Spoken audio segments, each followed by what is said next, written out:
Panganib na nagmaniobra ang mga sasakyang pandagat ng China laban sa barko ng Pilipinas nitong resupply mission sa Ayungin Shoal at kinumpirma nga ng National Task Force West Philippine Sea ang isinagawang dangerous maneuver ng mga sasakyang pandagat ng China laban naman sa barko ng Pilipinas sa gitna huyan ng isinasagawang resupply mission doon sa Ayungin Shoal, partikular na sa barko ng Pilipinas o yung BRP Sierra Madre, kung saan ilang sundalo ang nananatili sa nasabing lugar.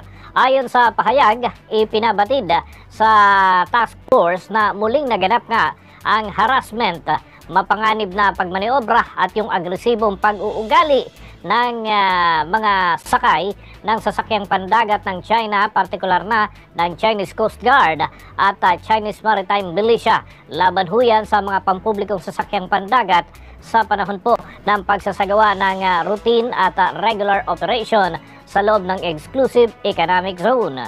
At yan ay maaaring magkaroon ng panganib, kaya naman marin po itong kinukundina ng National Task Force West Philippine Sea ang patuloy at illegal, agresibo at destabilizing daw ng mga aktibidad at pag-uugali ng China, partikular na ng kanilang mga tauhan sa naturang bahagi ng karagatan sa loob mismo ng Exclusive Economic Zone ng ating bansa.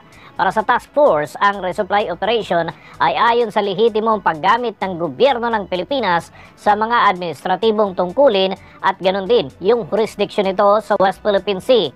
Binanggit nito ang United Nations Convention on the Law of the Sea at ang 2016 Arbitral Award para naman sa nasabing operasyon.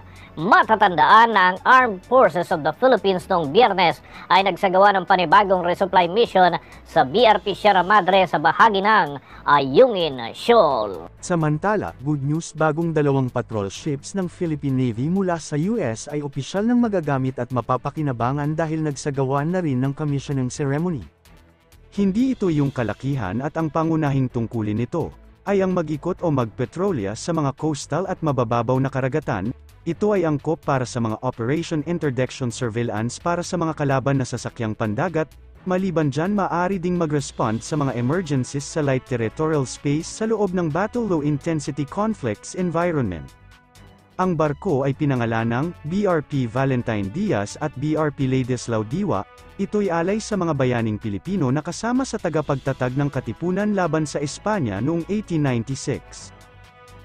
Mainit na mainit pa rin po yung issue ng tungkol po dyan sa PTA, no?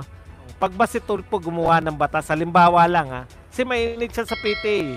Ano sabi ni Sara Duterte? Hindi gumawa kayo ng batas para ipagbawal yan. Pwede po ba yun? No? Pwede po bang ipagbawal yung voluntary contribution? Wala pong makakapagbawal. Sa totoo lang po, wala pong makakapagbawal ng voluntary contribution kahit na sino po. Wala pong kakayahan na magbawal ng voluntary contribution. Voluntary nga eh. Wala pong kakayahan ang kahit sinong pinakamakapangyarihan tao na magpigil sa isang voluntary contribution. Voluntary nga eh. Hindi ko alam kung bakit siya mainit na mainit. Mainit na mainit siya dahil umaangal sa kanya yung mga magulang. Voluntary po yun. Pwede naman kayong hindi pilitin eh. May mga magulang daw na umaangal dahil yung mga anak nila binabagsak pag hindi nag-voluntary contribution. O di, isumbong nyo sa principal. Hindi kay Tulfo. Kasi kung sa principal yan, agad-agad magagawa ng paraan. Maipapasa yung anak nyo. Kung totoo yung sinasabi nyo. No?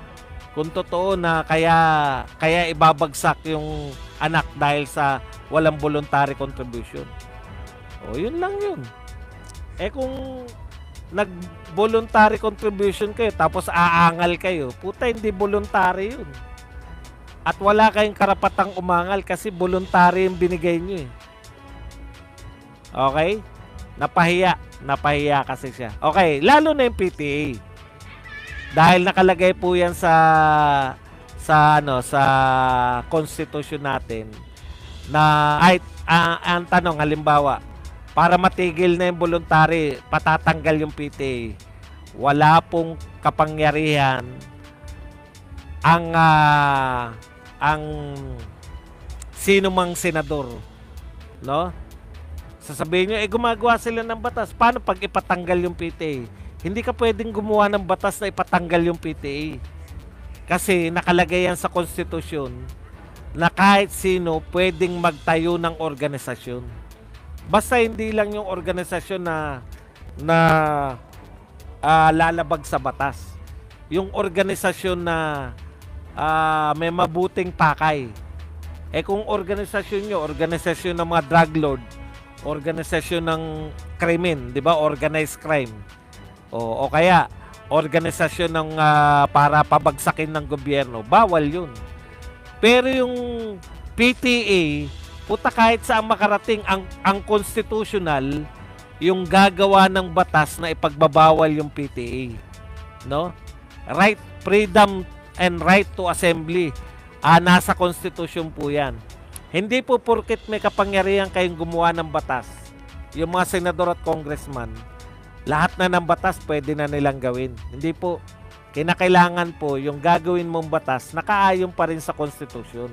Kaya po, imposible, no, na matanggal mo yung PTA kahit na ikaw ang pinakamakapangyarihang senador.